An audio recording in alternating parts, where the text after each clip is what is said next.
Radio Ultra, épisode 10. Bonjour à toutes et tous, j'espère que vous êtes en grande forme. Aujourd'hui, récupération, ravitaillement et manque de préparation. C'est le dernier épisode avant les fêtes et sans plus tarder, le programme manque ou trop plein d'entraînement. Est-on sur ou sous-entraîné et comment le savoir, surtout quand on va chercher des distances qu'on n'a jamais faites sur des ultras. Récupération, comment l'optimiser juste après un ultra quand on enchaîne avec un autre ultra ou une autre course, possiblement quelques semaines ou quelques mois après. Préparer ses ravitaillements. Faut-il les préparer comme les pros et en faire un vrai pit stop comme la Formule 1 ou au contraire, est-ce qu'on peut en profiter et il n'y a finalement pas grand-chose à en attendre? Et enfin, je vous parlerai et je vous transmettrai le replay de la semaine dernière et de cet atelier sur établir son calendrier 2024. Vous retrouverez aussi 2 témoignages désormais dans Classroom et puis je vous souhaiterai des très bonnes fêtes. Alors c'est parti et le premier thème, manque ou trop plein d'entraînement, est-on sûr ou sous-entraîné? Et ça fait écho à la question de la semaine dernière qui était sur le groupe, est-ce qu'on est trop ou pas assez entraîné? Et ça, vous avez été 85% à répondre que vous n'avez jamais abandonné pour une cause de j'ai plus la force, ou j'ai plus les jambes, ou j'ai plus la capacité physique de continuer. Et donc moi, l'idée derrière la tête que j'avais en vous posant cette question, encore une fois, il n'y a pas de bonne ou de mauvaise réponse, de shame on you parce que vous avez dû arrêter, vous aviez plus de jambes, ou shame on you, vous avez arrêté pour autre chose que les jambes. Non, c'est pas du tout l'idée, naturellement. Pour moi, l'idée, c'était en creux de se poser la question derrière ça, si on n'abandonne pas parce qu'on n'a pas les jambes, qu'est-ce que ça veut dire finalement? Est-ce que ça voudrait dire qu'on se lance seulement une fois qu'on est trop entraîné? Puisque du coup, c'est pas ça notre facteur limitant, c'est pas la partie physique. Donc est-ce qu'on se lance que quand on a trop fait de physique, entre guillemets? Et donc là, pour ça, pour savoir si on est trop entraîné ou pas, et donc la première chose pour ne pas se lancer en étant trop entraîné, mais pour se lancer, on va dire, au bon moment, à mon sens, c'est d'avoir très clairement à l'esprit pendant sa préparation que spécifiquement on est en train de s'entraîner pour cette course longue, et que ce soit notre objectif numéro 1, et que tout ce qu'on fasse à l'entraînement et toutes les étapes de sa préparation, ce soit avant tout dans la perspective de cette course longue. Et pas de se dire avant tout, bah tiens, je veux me sentir un peu mieux à telle séance d'entraînement, et puis un peu mieux à telle séance d'entraînement, et je veux me sentir bien, et je veux être en forme sur mes entraînements, et ça c'est ma priorité, et un jour, je courrai cette épreuve. Non, pour moi, l'idée, c'est de se lancer pas trop tard, en se disant, je m'entraîne spécifiquement, et tout ce que je fais, tout ce que je mets en place, c'est pour préparer ça, et pas pour l'amour, on va dire, de l'entraînement, ou de faire des sorties, puis des sorties, puis des sorties. La deuxième chose, c'est, comment est-ce qu'on peut définir à partir de quel moment on est prêt ou prête à se lancer? Et ça, pour moi, c'est assez important et je le vois quand même pas mal. C'est pour ça que je vous en parle et sans jugement aucun. C'est que parfois, on a l'impression qu'il faudrait un signe extérieur. Parfois, j'ai même des coureurs qui viennent me voir et qui me disent « Antoine, quand est-ce que je saurai? Est-ce que tu penses que je suis prêt pour faire ça? Et quand est-ce que je saurai que je suis prêt pour faire ça ?» Et souvent, il y a 2 sous-jacents derrière. Le premier, c'est qu'on attend quelque chose sur la partie physique. Or, et c'était le but de cette question, c'est quasiment jamais pour une raison purement et strictement physique d'incapacité due à une préparation physique déficiente qui fait qu'on abandonne. Donc, a priori, c'est pas déjà à aller chercher ce signe de est-ce que je suis prêt ou pas sur cette partie purement physique. Première chose, et déjà assez importante. Et la deuxième, c'est ça viendra jamais de l'extérieur.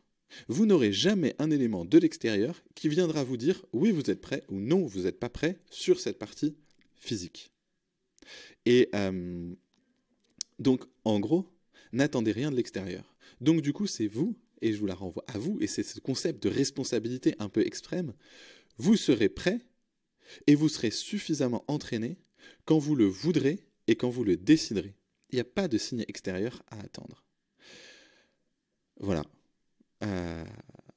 Et pour s'aider à faire ça, parce qu'une fois que je l'ai dit, ça ne veut pas dire que c'est facile, pour s'aider à faire ça, on peut prendre conscience que les autres, c'est-à-dire ceux qui partent et ceux qui finissent, ne sont pas plus ou moins prêts, ou mieux, ou moins bien préparés physiquement. Ils sont juste dans un autre état d'esprit que vous, qui vous posez encore la question. Et pour moi, c'est ça. Est-ce qu'on se lance une fois qu'on est trop entraîné? Non, c'est qu'on est entraîné différemment et qu'on ne s'entraîne pas spécifiquement à ce qu'on veut faire. Et donc, les gens qui se lancent sur des ultras ne sont pas sous-entraînés d'un point de vue physique. La différence entre je me lance ou je me pose la question de est-ce que je me lance ou pas, c'est uniquement est-ce que je suis dans l'état d'esprit qui me permet de finir ou est-ce que je ne suis pas dans cet état d'esprit-là. Parce qu'on sera toujours prêt physiquement, quoi qu'il arrive. C'est beaucoup plus l'enjeu, une capacité à se mobiliser le jour J et dans sa préparation. Dans sa préparation, l'enjeu, c'est la capacité à se mobiliser pour se dire je vais me mobiliser pour préparer telle épreuve. Et l'enjeu le jour J, c'est de réussir à mobiliser ses capacités pour les mettre en œuvre. Beaucoup plus qu'une question de prépa physique. Ensuite, cette question, moi, elle me posait elle me faisait penser à autre chose. Donc, est-ce qu'on abandonne ou pas est-ce qu'on a déjà abandonné parce qu'on était trop juste sur une course? Et d'ailleurs, si c'est sur une course, on n'est plus à 85, mais on est à 90% des répondants qui n'ont jamais abandonné une course parce qu'ils étaient trop justes physiquement. Et du coup, en creux, si c'est pas pour des raisons physiques qu'on a dû abandonner ou qu'on a abandonné, finalement, pourquoi est-ce qu'on a abandonné? Et est-ce que c'est pas le signe qu'en fait, c'est sur une autre partie de la préparation et sur un autre bout de cette préparation qu'on n'était pas assez prêt? Et donc parfois, on a tendance à se concentrer sur la partie physique et à attendre des signes extérieurs de savoir, ou même parfois d'un coach, et c'est ce qu'on attend des fois de moi aussi, de l'accompagnant, de dire est-ce que je suis prêt là pour faire, ou prête à faire ça ou pas? Non. Et en plus, les abandons réellement, ils arrivent beaucoup plus pour d'autres raisons que la capacité à courir physiquement. La nutrition, l'hydratation, on va dire en termes de mental, savoir ce qui nous attend, faire en sorte qu'on a l'impression d'être et on est au bon endroit, au bon moment pour faire la bonne chose, mais qu'il n'y a pas une inadéquation dans les 3 paramètres. Faire en sorte qu'on est prêt le jour J en termes de matériel, de connaissance du parcours, de gestion de la montagne, etc. C'est beaucoup plus souvent ces facteurs-là qui nous font abandonner plutôt qu'un aspect purement physique. Et pourtant, classiquement, 95% de notre focus, de nos interrogations, de nos questions, on les passe sur cette partie purement physique. Et j'irais même jusqu'à pousser le vice un peu plus loin dans cette 3e partie de réponse à cette question. Est-ce que le fait d'avoir est-ce qu'on peut avoir une préparation physique trop importante? Trop importante au sens où c'est parce qu'on est trop entraîné qu'on ne peut pas terminer et qu'on abandonne. Et là, je suis prêt à parier, et moi, c'est une conviction que j'ai, et ce que je vois, et c'est du moins une des clés d'analyse, c'est que souvent, on abandonne parce qu'on est trop entraîné physiquement. Et quand je dis trop entraîné, c'est potentiellement qu'on a fait trop de volume, qu'on a fait trop d'intensité, qu'on a fait trop de fréquence, et que finalement, on n'a plus la fraîcheur, soit mentale, soit physique, pour réussir à terminer. Et souvent, c'est la combinaison des deux. Mais grosso modo, le jour J, ce qu'il va falloir faire, c'est réussir à se mobiliser, à être dans un état d'esprit qui nous permet de nous mobiliser pour terminer. Parce que physiquement, ce ne sera pas la contrainte. Et du coup, il y a plus de risques à trop s'entraîner, qui va faire qu'on va perdre un ou plusieurs facteurs, ou la combinaison de ce qu'on va perdre fait qu'on abandonnera. Et notamment, comment est-ce qu'on sait si on s'entraîne trop intensément, ou potentiellement les facteurs, parce que vous me direz, ben non, a priori, plus je m'entraîne, plus je serai prêt. Non, c'est pas vrai. Il y a une notion d'optimum. Et dès qu'on passe au-delà de ce que, entre guillemets, cet optimum-là, ben tout ce qu'on fait en plus, ou plus fort, ou plus long, c'est délétère. C'est-à-dire que ça nous empêche de réussir à faire mieux et à s'entraîner. Et donc là, les syndromes, pourquoi le plus de préparation physique peut être délétère? Le premier, c'est que quand on va trop loin ou trop de volume, ou qu'on ne laisse pas des temps de repos suffisants pour notre corps, ou quand on va chercher des intensités qui sont trop élevées, on maintient le corps dans un état d'inflammation généralisée. D'inflammation de bas grade, comme on dit. Mais c'est une inflammation quand même. Et du coup, plus on va passer de temps dans cette inflammation, plus le corps va devoir mobiliser des ressources pour lutter contre cette agression. Mais quand il fait ça, non seulement il mobilise beaucoup de ressources, mais en plus, toutes ces ressources, c'est des ressources qui ne passent pas à construire les capacités du corps à faire mieux et à s'adapter, à se renforcer et à se protéger. Et donc, il y a un effet extrêmement délétère, on va dire, au trop d'entraînement. Inflammation généralisée. 2, perte de motivation, perte d'envie, perte de plaisir. On n'a plus envie d'y aller parce qu'on s'est, entre guillemets, un peu dégoûté. Et souvent, et là on voit l'interrelation entre les signaux du corps et les signaux de l'esprit. Ça va avoir aussi des effets sur les blessures. Potentiellement, trop d'entraînement ou trop d'intensité ou trop de répétition fait qu'à un moment donné, il y a un tissu qui dit stop et on est blessé. Donc là, potentiellement, trop d'entraînement, ça peut être la blessure. Ça peut être aussi trop d'entraînement, hypothéquer nos chances de bien réussir à s'alimenter ou à s'hydrater. Parce qu'on s'entraîne à une intensité, à une allure qui est là, et on s'entraîne potentiellement à manger et à absorber un type de nourriture à cette intensité-là, alors que le jour J, on sera à une autre intensité, et là, on a hypothéqué parce qu'on s'est entraîné trop durement, ou trop fort, ou trop vite, ou trop intensément, ça va avoir un effet délétère sur notre préparation à la course. Et il aurait été mieux de ne pas faire ça, de ne pas faire cette sollicitation plutôt que le reste. On en vient à la conclusion que finalement, ce qu'on cherche dans l'entraînement, c'est les effets des stimulations et donc de nos séances d'entraînement. C'est pas les séances d'entraînement elles-mêmes, c'est les effets qu'on cherche. Et donc, quand on comprend ça, on mesure et on optimise sa performance sur quelque chose de différent que simplement une préparation physique. Et enfin, s'entraîner, on va dire, trop intensément ou différemment, pas spécifiquement pour l'effort qu'on prépare, ça peut être délétère parce qu'il y a des interférences. Et notamment, par exemple, entre filière glucidique et filière lipidique, on est sur l'alimentation, du quotidien comme en course, il y a des interférences. La quantité de glucides à digérer, le moment où on va les digérer, l'intensité et la nature de ces glucides à digérer, va avoir des interférences sur notre capacité à mobiliser et à utiliser la filière lipidique. Et donc, ces mécanismes d'interférence qu'on retrouve là, et j'ai pris un exemple dans l'alimentation, se retrouvent aussi sur physique versus mental, temps court, temps long, dossards nombreux versus dossards espacés, etc. Donc, grosso modo, ce qui empêche de terminer, c'est pas je suis pas prêt physiquement ou je suis pas capable. Ce qui empêche de terminer, c'est beaucoup plus le manque de cohérence de cette préparation. Notre capacité à terminer, et donc à ne pas abandonner, et à faire que ça se passe bien et qu'on prend plaisir, elle est au diapason de notre plus petite capacité, pas de notre plus grande force. Voilà. Et donc, et je vous laisse sur cette réflexion pour Noël et pendant les fêtes, ce qui va le plus compter, du moins c'est la question que je vous pose, est-ce que c'est pas le processus d'élimination, avant tout? Qu'est-ce que je vais pouvoir supprimer, éliminer ou ne pas faire dans les semaines et les mois qui arrivent pour être mieux préparé que si je les faisais? Quel est ce processus d'élimination? C'est ça ce que je vous laisse pour les vacances comme sujet de réflexion, on va dire, pour les quelques semaines d'ici au prochain épisode de Radio Ultra. Et en vous laissant avec ce processus d'élimination, cette réflexion, je vous cite Trevor Moawad, un coach mental américain, j'adore, dans son livre, It Takes What It Takes. La première chose à faire pour sortir du trou, c'est d'arrêter de creuser. Et donc il nous dit, le processus d'élimination, c'est la première étape vers tout changement et toute progression sérieuse. Donc voilà, sujet de réflexion un petit peu, j'ai pas la réponse, etc., mais je vous la laisse pour les vacances. On passe aux deux questions, et la première c'était comment optimiser la récupération, sachant qu'on a une autre course dans 4 mois, potentiellement. Donc comment est-ce que finalement on récupère et on enchaîne? Et donc là, la première chose, c'est, et ce sera le thème d'après, je vous ai mis le replay du webinaire disponible sur l'Ultra Libre, il faut être membre de l'Ultra Libre, gratuitement. Je vous ai mis le replay, et potentiellement, est-ce que ça peut vous aider, déjà dans la planification de sa saison, pour faire en sorte qu'on ait suffisamment de temps, et en fonction de quoi, pour récupérer et pour enchaîner ces dossards. Et donc, naturellement, cet enchaînement et cette récupération, elle est, dans un premier temps, à placer dans le cadre de la cohérence de sa saison.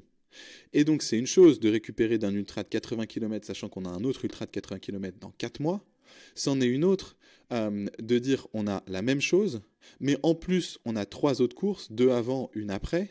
Ce ne serait pas la même chose si c'était des courses de 60 km et puis 100, etc., etc. Donc la première chose, c'est construire cette question sur la récupération, c'est placer cette récupération dans le contexte beaucoup plus global de ma saison et de la cohérence de ma saison de son début à sa fin. Et donc, à cet effet, je vous laisse le webinaire. Et potentiellement, la réponse à la question, elle va dépendre de cette articulation et de cette cohérence du tout à beaucoup plus, on va dire, moyen terme que simplement l'échéance numéro 1 à l'échéance numéro 2. Deuxième chose, c'est que ça va dépendre, donc ça c'est à plus moyen et voire long terme à l'échelle d'une saison ou de plusieurs saisons. L'autre chose, c'est à très court terme. Ça va dépendre aussi de qu'est-ce que vous avez fait pendant cette course. Est-ce que vous êtes allé à toc, vous êtes allé pousser les curseurs tout au rouge, ou est-ce qu'au contraire, vous l'avez bien vécu, etc. Est-ce que, donc ça c'est à très court terme, à moyen terme, comment s'est passé l'avant-course? Est-ce que vous étiez bien? Est-ce que vous étiez frais? Est-ce qu'au contraire vous avez accéléré? L'après-course, est-ce que vous avez complètement ralenti ou pas? Donc il y a cette notion aussi, on a parlé du moyen terme, voire long terme, plusieurs saisons ou une saison, la cohérence va influer sur la récupération. Pareil sur la gestion de votre course le jour J et les quelques jours avant, les quelques jours après. Votre besoin de récupération, il est aussi fonction de la dette que vous avez créée, de l'importance de la dette que vous avez créée le jour J. Et il se peut que vous créiez une dette beaucoup plus forte sur un 30 km que vous avez fait à fond versus un 80 km que vous avez fait tranquillement. Donc ça, c'est la deuxième chose. Les meilleurs alliés que vous allez avoir, c'est la cohérence sur votre planification à une saison, la capacité à gérer son jour J et l'intensité que vous allez y mettre. Et le pire, ce serait de se dire, je suis figé et si je fais ça, j'arrête pendant tant de temps, ou je fais absolument rien, ou je fais au contraire, je me force à faire ça, etc. Le pire, ce serait d'être figé. Maintenant, deuxième niveau de réponse à cette question, c'est si on parle d'un point de vue beaucoup plus factuel. Et là, j'ai cité Guillaume Millet dans Ultra Trail qui nous dit, après notamment un UTMB, à l'arrivée, on peut être dans un état d'inflammation généralisée. Et j'espère que ça vous parle, cet état d'inflammation généralisée, parce que l'ultra est une lutte contre l'inflammation généralisée beaucoup plus qu'autre chose. Beaucoup plus qu'une construction physique pour réussir à tenir des kilomètres, notamment en perspective de la question 1. Donc, il nous dit, après un UTMB, grosso modo, à l'arrivée, on a quasiment un état d'inflammation généralisée qui est proche d'un patient en réanimation après une opération polytraumatique. La différence, c'est que la récupération va se faire beaucoup plus rapidement. Et il donne des chiffres. Il vous faudra à peu près une semaine d'un point de vue immunitaire pour retrouver des niveaux, on va dire, normaux et d'avant-course. Typiquement, il dit, il y a 33% de risque d'infection dans la semaine qui suit un ultra, alors que c'est 17% dans la semaine avant un ultra. Donc une semaine d'un point de vue immunitaire pour retrouver, on va dire, ses défenses normales. 2 semaines d'un point de vue douleur musculaire, ou ampoule, ou douleur de surface et douleur musculaire. Et après, ça peut être quelques jours, quelques semaines avant d'avoir envie de recourir. Ça va être hyper variable, cette notion de plaisir. Et il termine en disant des mois pour récupérer des ongles. Donc là, je vous laisse là-dessus sur comment optimiser la récupération. C'est être conscient enfin que la récupération, elle se fait à plein de niveaux différents. Et donc ça ne veut pas dire, et c'est pas binaire comme on l'entend parfois, de dire repos total et je ne fais rien après tant de temps. Non, c'est comme pour la gestion des blessures et le protocole Peace and Love, quand on est dans cette phase qui n'est plus la douleur aiguë qu'on vient soulager, mais plutôt cette phase de rehab, entre guillemets, où il y a quand même une gêne, voire une douleur. C'est comment est-ce qu'on va travailler, et c'est pas du 0 ou 1, c'est pas du binaire, je fais rien et je reste sur le canapé pendant 2 semaines, après un ultra de 80, parce que c'est ça qu'on m'a dit, ou c'est ça qu'il faut faire. C'est, non, je suis conscient que je récupère plus ou moins vite telle faculté, telle défense immunitaire, telle douleur musculaire, telle douleur tendineuse, telle caractéristique anatomique de ces ongles, etc. Et donc, comment est-ce que je vais adapter ma récupération sur chacun de ces plans-là? On passe à la deuxième question votée la semaine dernière. Préparer et optimiser ses arrêts au ravitaillement aux bases vie, est-ce que c'est aussi utile pour les amateurs? C'est une bonne question et je la place aussi sous le signe de la réflexion pendant les fêtes. Un ravitaillement, si on prend du recul, avant tout et en termes de priorité pour l'organisateur, qu'est-ce que c'est? Comment il les choisit? Il va les choisir, qu'est-ce que c'est qu'un ravitaillement? C'est un endroit, donc une localisation, et un contenu, qu'est-ce qu'on met dedans? Et donc ça, d'un point de vue de l'organisateur, qu'est-ce qui fait qu'il va les situer à cet endroit-là et qui va mettre ce contenu-là dans ce ravitaillement? La première chose, c'est la sécurité. Voir des coureurs régulièrement, pouvoir, on va dire, les observer ou qui passent devant même des bénévoles. Souvent, il y a un corps médical ou de l'assistance, plutôt médicale, pour voir et vérifier que d'un point de vue sécurité, régulièrement, pas plus de X kilomètres, on fait un check, on va dire, de santé et d'état général des personnes, en plus de leur donner la capacité à s'alimenter et à s'hydrater, et pas simplement ce qu'ils peuvent emporter sur eux. Donc, avant tout, côté organisateur, pourquoi des ravitaillements et pourquoi à cet endroit-là et pourquoi il y a ça? Pour de la sécurité. 2, il faut que ce soit pratique. C'est-à-dire qu'on va mettre un ravitaillement là où c'est accessible de pouvoir amener des secours sur place avec une tente possiblement, etc. De la nourriture, de la boisson, des bénévoles et des spectateurs. Tout ça, il faut que ce soit accessible, pas trop cher et pas trop périssable. L'idée, c'est pas de le faire en hélico et c'est pas non plus de mettre du foie gras au ravitaillement. Et pas trop périssable, c'est-à-dire que si on met des trucs qu'on a dû acheter la veille et qui seront périmés parfois même du début de la journée à la fin de la journée, sachant qu'il y a des coureurs qui vont s'étaler sur plus de 24 heures, bah c'est pas vrai. Enfin, ça marche pas. Donc, après l'enjeu de sécurité, c'est l'enjeu pratique. Il faut que ce soit accessible, pas trop cher, pas trop périssable et facile à mettre en place en fonction des contraintes de est-ce qu'on a besoin d'électricité, est-ce qu'on a besoin d'eau pour chauffer, pour que ce soit de la nourriture ou les coureurs. Troisième impératif, c'est faire plaisir aux sponsors. Et c'est normal, il n'y a pas de mal à ça. Mais c'est potentiellement faire plaisir aux sponsors en proposant leurs produits. Avant tout, telle marque sponsorise de barres de céréales, de gel, de boissons et de l'énergie, de l'effort, sponsorise la course, donc je vais mettre leurs produits en termes de contenu. Donc voilà, pour se dire, d'un côté, et en plus l'avantage du sponsor, c'est qu'a priori, c'est gratuit, donc c'est pas trop cher. A priori, c'est pratique parce que c'est fourni dans les quantités qu'il faut et tout, et en général, c'est pas périssable. Ou du moins avec des dates qui sont assez longues. Donc, qu'est-ce qui se passe sur un ravitaillement? Côté organisateur, c'est avant tout la sécurité. Ensuite, il faut que ce soit pratique et que ça fasse plaisir aux sponsors. Versus maintenant, si on se place côté coureur, qu'est-ce qu'on vient chercher en tant que coureur sur un ravitaillement? Premier, est-ce que d'un point de vue sécurité, on a besoin de chercher des secours sur un ravitaillement?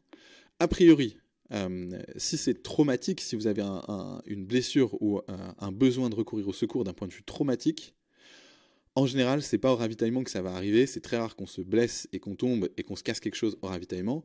Donc, en fait, d'un point de vue sécurité, c'est les secours qui viennent se déplacer en général sur le parcours. Donc, c'est indépendant du ravitaillement.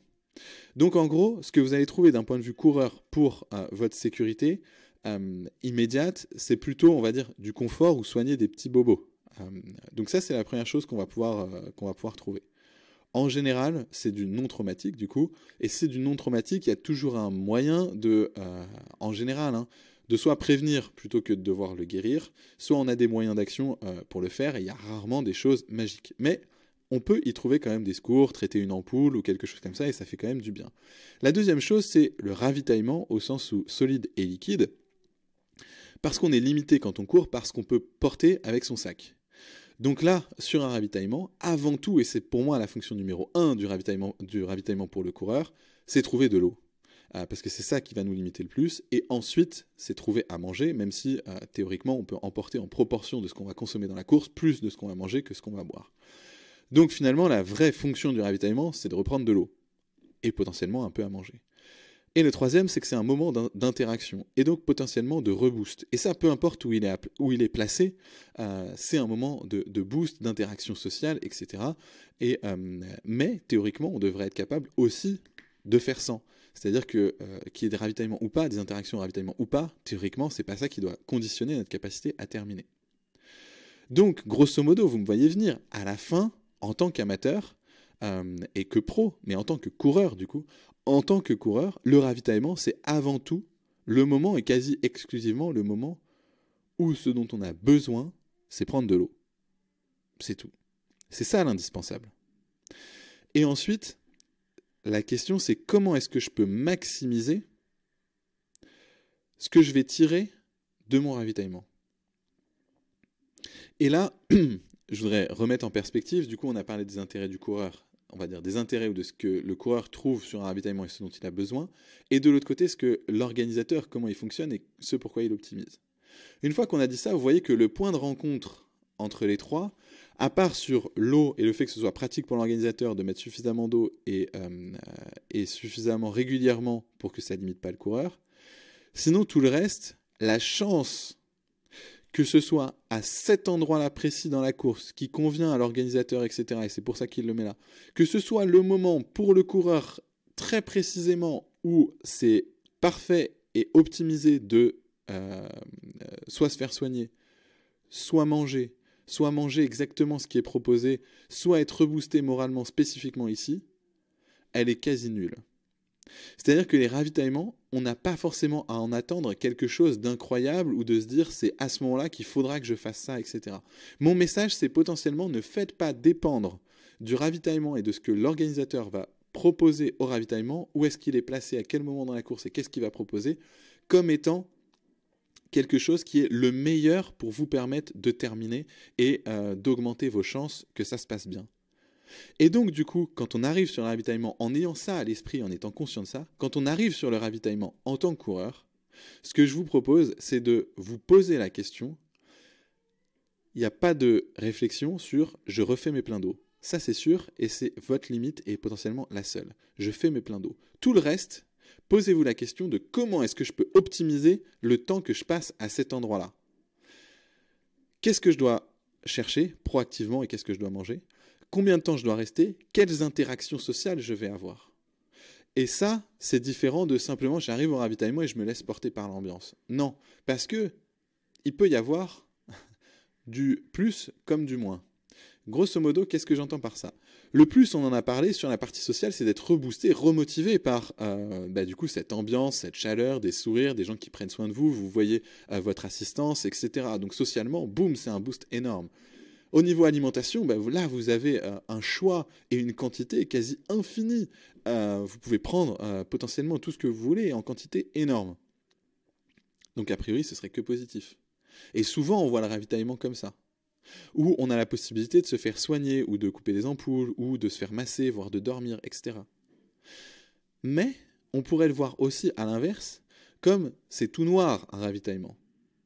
Pourquoi? Parce que ça nous met dans une situation tellement confortable que de ressortir et faire un pas derrière, c'est d'autant plus dur. Plus le ravitaillement va être réussi, plus le pas après le ravitaillement va être difficile à faire. C'est aussi le moment où potentiellement on va avoir des coureurs qui vont être avec les secours et qui vont, eux, ne pas repartir ou être blessés gravement, ou vous dire « Ah bah moi j'en peux plus, j'arrête là », ou « Là j'en peux plus ». Et du coup vous voyez potentiellement des gens qui arrêtent.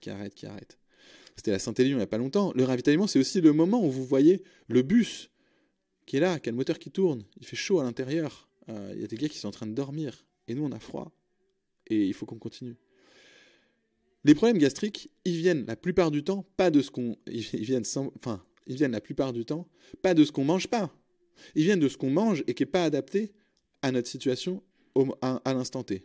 Donc en fait, on pourrait très bien voir toute la diversité et toute la quantité de ce qui est proposé au ravitaillement comme autant de pièges potentiels qui pourraient nous permettre de ne pas nous empêcher de terminer. Donc en gros, l'idée c'est naturellement que c'est pas binaire, c'est pas soit génial un ravitaillement, il faut absolument faire ça, soit c'est nul un ravitaillement et il faut absolument y passer le moins de temps possible. L'idée c'est plutôt de dire faisons systématiquement les pleins d'eau et ensuite posons-nous la question quelle est la meilleure utilisation que je peux faire dans mon cas particulier à ce moment-là de ma possibilité d'aller solliciter des secours, de ma possibilité de manger, de ma possibilité d'avoir des interactions sociales. Et donc à la question de est-ce qu'il faut que je gère comme les pros et préparer et optimiser ces ravitaillements, est-ce que c'est utile pour les amateurs? Non. Si c'est faire comme un pro au sens où il faut mimer exactement ce qu'ils font. C'est-à-dire, je vais directement là, je mange, du riz, de la caféine, du truc, etc. Et je mime et il est resté 30 secondes et du coup, je reste 30 secondes et je repars. Non, c'est pas utile pour les amateurs de faire comme les pros si on se concentre sur qu'est-ce qu'ils font concrètement et si on réplique ça. De la même façon que ça sert potentiellement à rien, voire c'est délétère, de copier leur séance d'entraînement. Par contre, oui, le faire comme un pro, au sens où j'ai prévu ce qui allait se passer, je vais chercher exactement ce qu'il me faut à ce moment-là et je maximise le potentiel positif pour moi dans ma situation en fonction de ce qui m'est proposé à ce moment-là.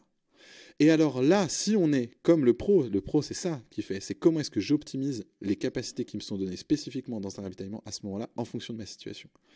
Oui et 1000 fois oui, pour les amateurs aussi, et il y a un facteur de performance énorme, notamment d'empêcher ou de repousser toutes les barrières horaires, à se poser la question quelle est ma meilleure utilisation de mon ravitaillement à ce moment-là.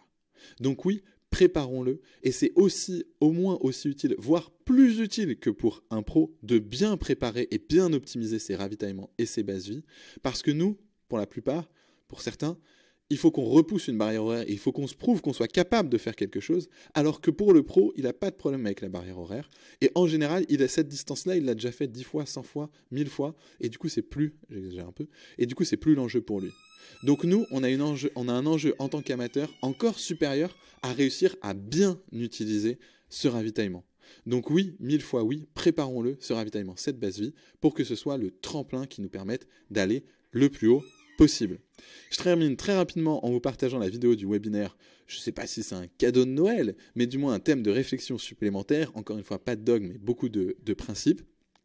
Ensuite, sachez que dans Classroom, vous pouvez désormais retrouver 2 vidéos de témoignages de personnes que j'ai accompagnées dans les derniers mois, Vincent et Emmanuel, et merci beaucoup à eux, non seulement pour tout le temps qu'on passe et qu'on a passé et qu'on continue à passer ensemble dans les accompagnements, mais aussi d'avoir fait un point d'étape sur où est-ce qu'ils en sont et comment ça s'est passé. Sachez que si vous voulez vous lancer et vous dites, bah ok, il me manque quelque chose, là je suis bloqué, ou je ne sais pas comment faire, ou je sais comment faire, mais potentiellement je veux y aller plus vite, ou je veux y aller mieux, ou avec moins de risques, et en augmentant mes chances. Et donc, je me sens bloqué, et 2, je suis convaincu que ça va passer par le fait d'être accompagné et d'être aidé. Et 3, je pense que le format de l'accompagnement, ou la personne qui peut m'accompagner, ça peut être Antoine. À ce moment-là, n'hésitez pas à prendre rendez-vous pour une session stratégique de 45 minutes et on discutera de est-ce que je peux vous aider ou pas. Mais ça, c'est un cadeau de Noël au sens où cette session de 45 minutes, elle peut être le tremplin et elle est gratuite. Et c'est pour ça que c'est un cadeau. Elle est gratuite et elle peut vous permettre d'aller chercher quelque chose en plus. Mais elle n'est pas bonne en soi et ça ne veut pas dire que par défaut, il faut absolument que je prenne une session parce que j'aurai 45 minutes de coaching gratuit. Non, parce que si vous n'en avez pas le besoin, si ce n'est pas le bon format et si je ne suis pas la bonne personne, ce sera beaucoup plus contre-productif que productif. Donc voilà, je sais pas, merci, et ça c'est sûr que c'est des vrais cadeaux. Merci à Vincent et à Emmanuel pour ces 2 vidéos de témoignages que vous retrouvez dans Classroom. Vous avez toujours la possibilité, et si c'est le bon moment pendant les fêtes, sentez-vous libre de prendre rendez-vous 45 minutes en session stratégique avec moi pour discuter potentiellement d'un accompagnement, mais ne le faites pas parce que ce ne serait pas un cadeau si jamais vous n'avez pas envie d'être accompagné, si vous n'êtes pas bloqué ou si vous n'avez pas envie que ce soit moi. Enfin, en cette fin d'année, n'hésitez jamais pour vos retours. L'Ultra Libre a quasiment 2 mois aujourd'hui. Merci beaucoup pour toutes nos interactions. J'ai beaucoup de gratitude pour tout ce qui se passe et le webinaire encore la semaine dernière en a été un bel exemple. Donc merci à toutes et tous pour ça. Ceci dit, il faut faire mieux. Donc n'hésitez jamais à m'écrire et à partager pour me dire comment est-ce qu'on peut faire mieux, être plus pertinent, plus utile sur l'Ultra Libre pour revenir en 2024 plus fort. D'ici là, je vous laisse profiter de l'Ultra Libre, poser toutes les questions et tout, les interactions. Encore Ben, cette question sur quelle est la fréquence d'entraînement optimale pour éviter les blessures. N'hésitez pas à faire de ce groupe le vôtre. Merci beaucoup, bonne fête, à très vite et prenez soin de vous.